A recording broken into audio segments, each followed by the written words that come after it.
I just watched this, and I think you should watch it too.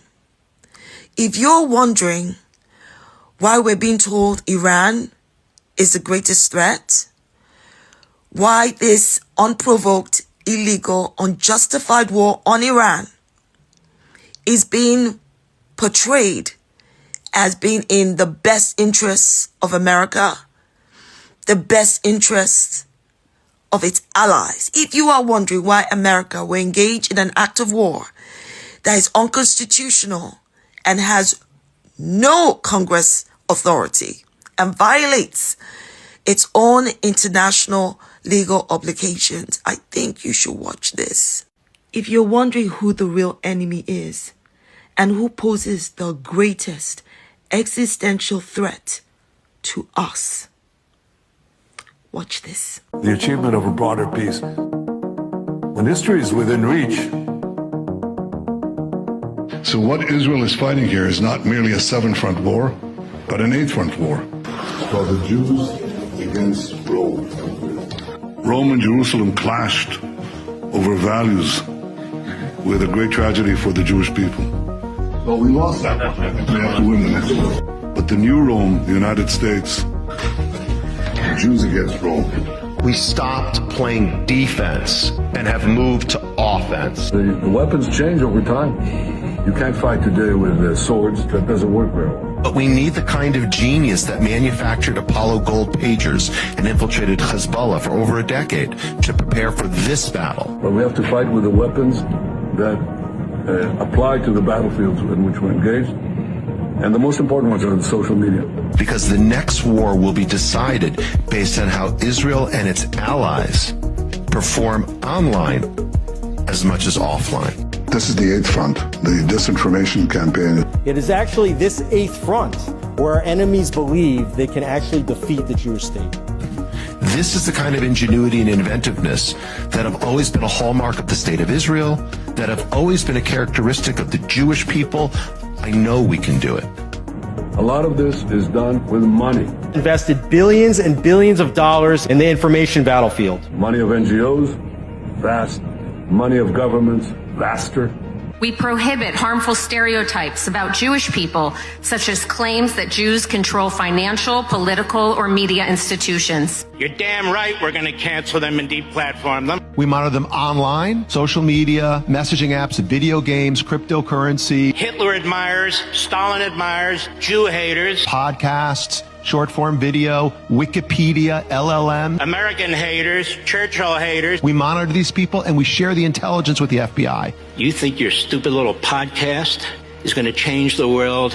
Like hell it is. Social media, this is the new battlefield. You don't get to wrap your psychotic, mental, unhinged Nazi. We do not allow Holocaust denial and distortion. And the most important purchase that is going on right now is TikTok. TikTok, number one. For every 30 minutes that someone watches TikTok, they become 17% more anti-Semitic.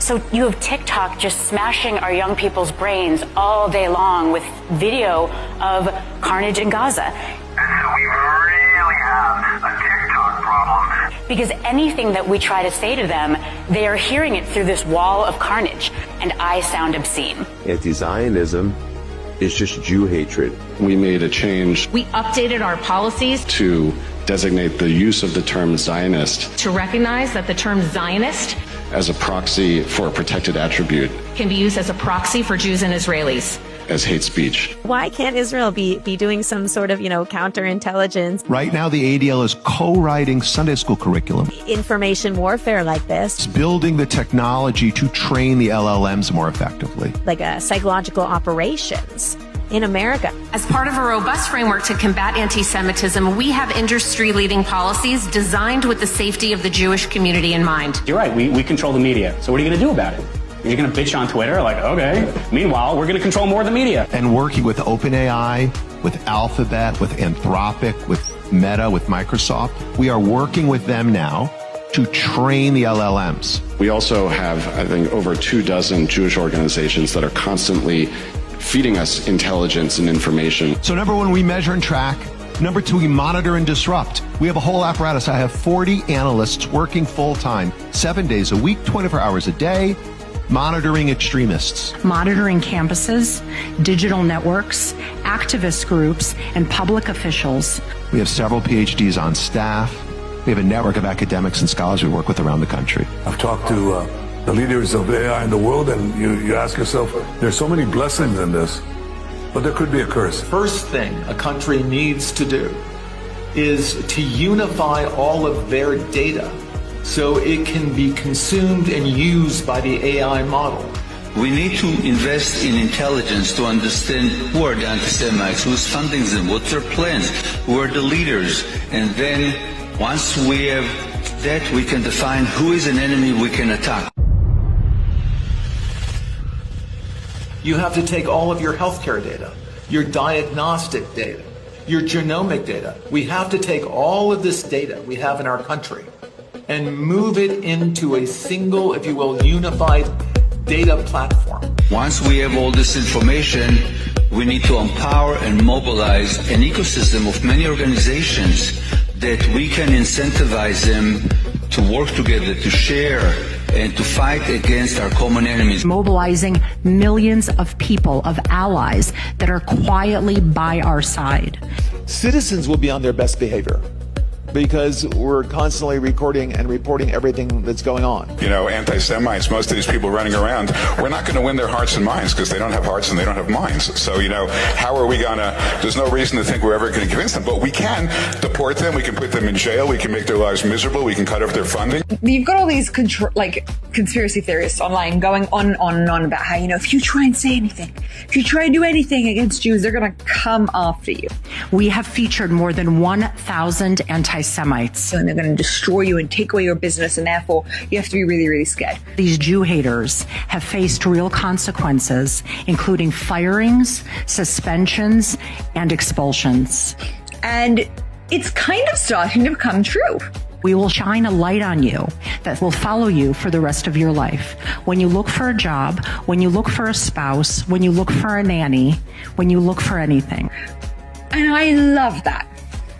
I love it. We remove hate speech against Zionists when these harmful stereotypes about Jews are invoked. In the past 12 months, ADO's filed more lawsuits than the prior 112 years.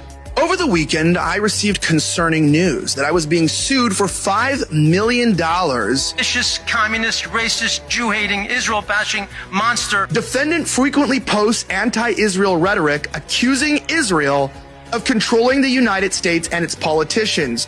We at the ZOA will fight these dangerous and monstrous lies with all of our hearts and souls. No appeasement, no conciliation, only a war against this racist hatred of the Jewish people. When there is a war, it doesn't matter who your enemy is. You need to destroy their offspring to prevent them from creating more offspring. What you try to do is you want to corral your victim, but in fact, your countries are the victim. So you dehumanize a group of people in human society, and you prepare them for the kill, for the butchery. A government can do in 2 months more than any organization can do in its lifetime. The J7 is comprised of the 7 largest diaspora communities. We meet every other week via Zoom to share information, to share best practices. And we're running everything all the time from focus groups to attitudinal surveys to randomized controlled trials to identify what interventions work most effectively. Finally, we have meetings that are some off the record, some on the record with world leaders in which we share our community's concerns and call for action. The entire education system in this country, from K through 12 and colleges, must be reformed. But it's time to limit the First Amendment in order to protect it. The way we solve anti-Semitism is pretty goddamn simple. Take control over what they are saying. Send their ass to jail. It's not complicated. And quickly before it's too late. We're monitoring political Islamists and Christian nationalists, all of them. And then we train. We're the largest trainer of law enforcement in America, extremism hate. We train 20,000 officers every year. Try that again. Here because of the comments made online about the Jewish community. We deeply value our partnership with law enforcement. We've been working with them literally since the FBI was founded in the 1930s. Is that your account?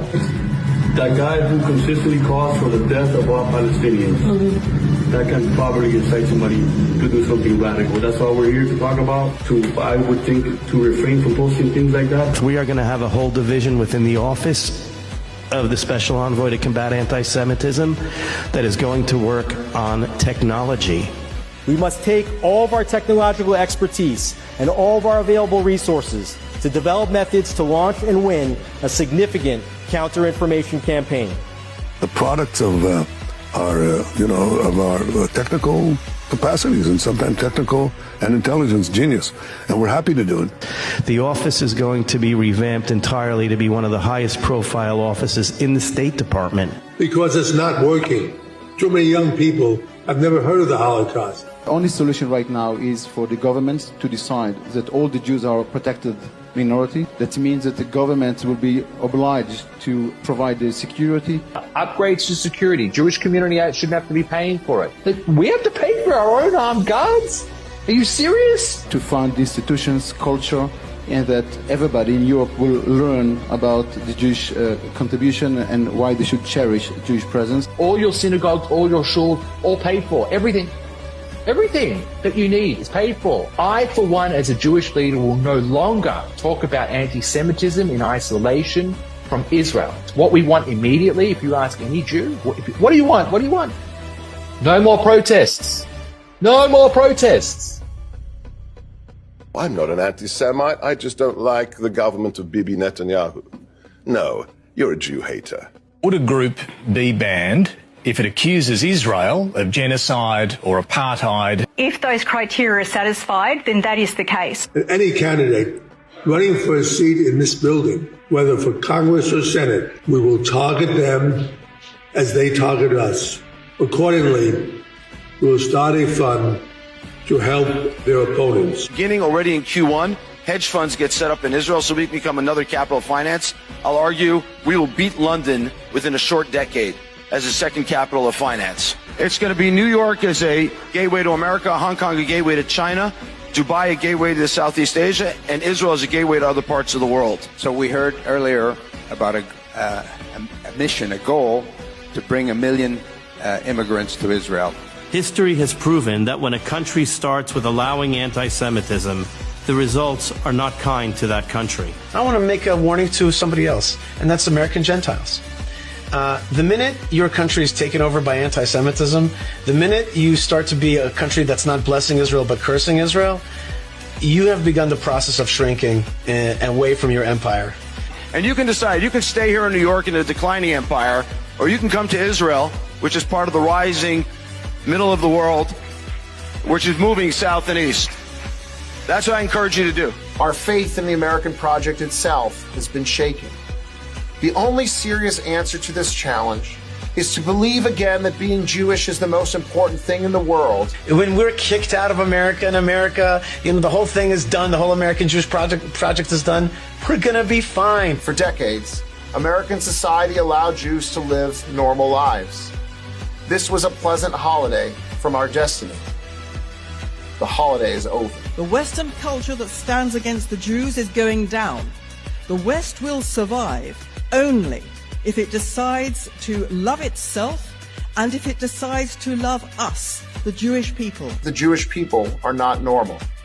We never really were. And now that Israel has turned the entire geopolitical situation on its head, our job in the diaspora is to leverage those wins and win here. Do to our enemies here what Israel did to its enemies there.